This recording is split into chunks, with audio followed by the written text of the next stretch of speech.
Salut à tous, on colle à l'actualité. Donc on est aujourd'hui mercredi, normalement donc je devrais être débloqué et comme je l'ai dit et je vais vraiment le dire très souvent, c'est très important donc pour le coup de s'abonner. Si tu apprécies, tu mets un pouce, tu mets un commentaire, mais je l'ai déjà dit, c'est pas ça forcément qui change, mais ça peut changer en fait d'arriver à 20 000 abonnés et on va dire de vraiment un soutien et non pas de dire que la voiture électrique n'est pas morte ou quoi que ce soit, mais c'est une année assez sombre au final. Malheureusement, j'avais expliqué que voilà, la mayonnaise avait du mal à prendre. L'année prochaine, peut-être qu'il y aura du leasing social. Je ne sais pas, on verra bien. En tout cas, dans cette vidéo, on va parler donc de la IC3 Aircross. On va dire que l'intérêt, c'est un appontement un petit peu plus grand et puis donc la possibilité d'avoir 2 places supplémentaires, d'avoir une 7 places. Alors en fait, ce type de choses, normalement de type de véhicule, chez Peugeot, Citroën, PSA, Stellantis, on va dire que c'est réservé à la base à les 5008, tu vois, des véhicules plus gros. On a différentes gammes et différentes motorisations. Et sur un véhicule électrique, ce qui est important quand même, c'est la batterie. Et tout de suite, en ayant vu la vidéo, alors on va pas rentrer dans ce débat, mais a priori, il y aurait quand même des petits problèmes sur ce véhicule qui est fait en Slovaquie, de soft, des problèmes d'ajustement, etc. Je suis allé chez Xpaint, juste à côté, il y avait un Citroën, donc c'est dommage, je n'ai pas pu me déplacer, j'avais pas le temps donc pour aller voir un petit peu la conception, parce que ça me paraît un petit peu fragile, même si le véhicule a un très bon rapport qualité-prix. Donc je serais bien essayé par curiosité, voir au niveau de la suspension ce que ça donne, parce que les gens ont trouvé que c'était plutôt pas mal, même en motorisation thermique, donc j'avais fait une vidéo dessus, tiens, je te la mettrai là, comparative, mais là où le gros bas blesse, c'est même pas la motorisation de 113 chevaux, parce que ça pourrait suffire. C'est le gros avantage de l'électrique, c'est que une 308 par exemple qui fait 156 chevaux, et bien même si elle est donnée à 10 secondes, ça représente une Mégane de 130 chevaux. Donc en fait, comme c'est très coupleux, ça reste agile, donc jusqu'à 30, 50, 80 km/h, et c'est tout ce qu'on demande. Les reprises sont un peu moins bonnes, je le vois. J'avais fait, tiens, un comparatif sur ma Mégane entre le 130 et le 220 chevaux. J'ai une 220 chevaux, mais j'avais eu pendant pratiquement près d'une semaine le 130 chevaux. C'est assez réactif. Donc à bas régime, en fait ce qui se passe c'est que il n'y a, si on peut dire un seul pignon, il y a une seule boîte de vitesse, un rapport, et il faut réussir à régler ce rapport, et donc soit c'est court, soit c'est long. Je dirais par exemple quand tu as un rétrofit, comme tu reprends parfois, très souvent ils reprennent parfois même la boîte de vitesse, et donc il faut se mettre en 2 ou en 3, donc on peut pas tout avoir. Enfin, pas chez Tesla. Bref, donc en gros, ils reprennent, au-delà du moteur, la batterie de 44 kWh. Les batteries aujourd'hui, ça coûte que dalle, surtout une batterie LFP. Donc avoir et foutre une batterie de 60 kWh, franchement, ça n'aurait pas été délirant. A priori, ils ne parlent pas encore des tarifs, donc on verra bien, mais tout de suite, le bas blesse, 300 km WLTP. Alors, autant une petite IC3 qui est donc une citadine, 350 km pour le quotidien, ça suffit largement. Par contre, on va dire qu'une 7 places, quelque chose d'un peu plus grand, qu'une pratiquement C4, c'est-à-dire un véhicule, il est donné, dit familial, on est d'accord, donc c'est pas un 5008, mais c'est un véhicule, on va dire, c'est comme un jogger, grossièrement, tu vois.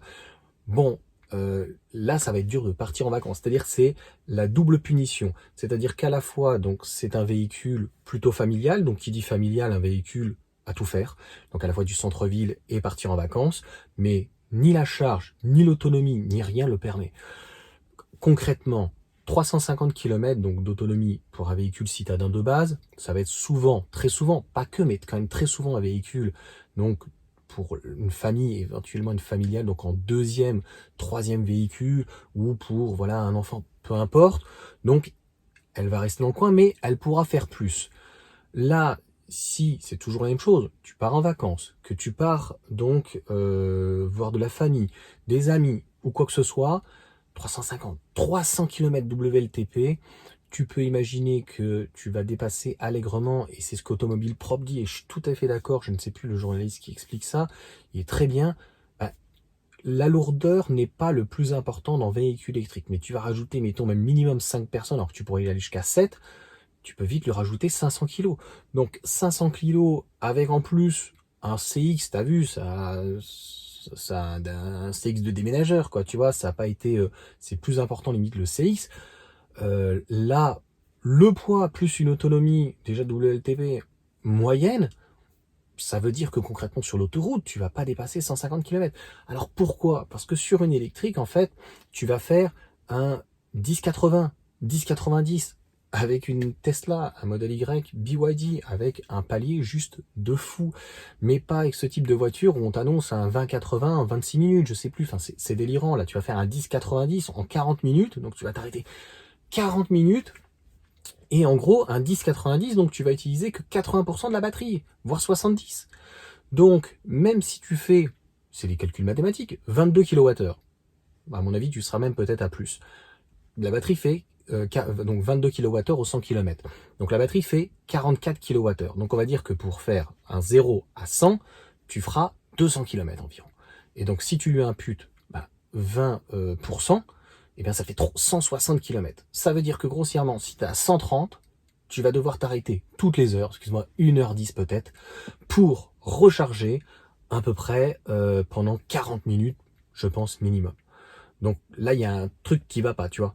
Donc, si tu fais plus de 450 ou 600 km avec logiquement une familiale et que tu t'arrêtes 3 fois, ben, tu vas vite mettre 2 heures, 3 heures de plus pour faire un trajet qui aurait dû te prendre, on va dire, 3 heures, 4 heures maximum. Donc c'est cette partie-là, le gros point noir. Je ne comprends pas comment Citroën, en fait, là c'est même pas le moteur, hein, parce que le couple permet franchement de solliciter le véhicule, et il faudra voir donc quand peut-être le moteur est sous-dimensionné, peut-être que ça sera son cas, sachant qu'en fait il y avait tellement de place à l'avant qu'ils auraient pu mettre franchement remplacer le moteur et peut-être mettre celui de 156 chevaux, je ne sais pas. Mais là, je ne comprends pas donc sur la batterie pourquoi il n'y a pas eu d'évolution.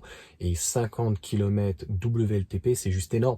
Pareil, en hiver, donc une batterie LFP, est-ce qu'elle va être bien gérée? Est-ce que la régénération va être bonne? Si elle est mauvaise, même moyenne, je vois mon modèle Y ou même la Mégane, j'arrive vite à 20 kWh. Oui, je suis désolé, c'est la réalité. On n'est pas à 10 ou 15 kWh. Donc, si tu te rapproches des 15 ou des 20 kWh, bah pareil, au quotidien, même si tu peux recharger à 100%, tu vas pas non plus pouvoir faire les 300 km en donc indiqué. On va être plus près des 150, 180. Donc pour le quotidien, je pense que ça suffit, même si voilà, tu vas pas pouvoir partir extrêmement loin. Mais pour la voiture, on va dire, familiale, globale, pour tous les jours, bah, je pense qu'il y a un véritable problème qui est la batterie. Je sais pas ce que tu en penses, dis-le moi. Et donc si la vidéo, donc puisque vous êtes à peu près entre 50 à 80% donc à ne pas être abonné à regarder donc mes vidéos, si ça t'a intéressé, bah, n'hésite pas donc à t'abonner, à activer la cloche. Moi je la désactive, les notifications et tout, tu fais comme tu veux, mais clairement c'est une volonté. Donc j'ai un peu plus de 18 000 personnes qui me suivent et d'arriver à 20 000 assez rapidement. Et vraiment par rapport à, je le dis, des personnes qui sont anti-voiture électrique, moi je suis ni pour ni contre, mais je trouve que il y a des choses très intéressantes et des choses un petit peu moins intéressantes, en tout cas à souligner et à dire attention, tu vois.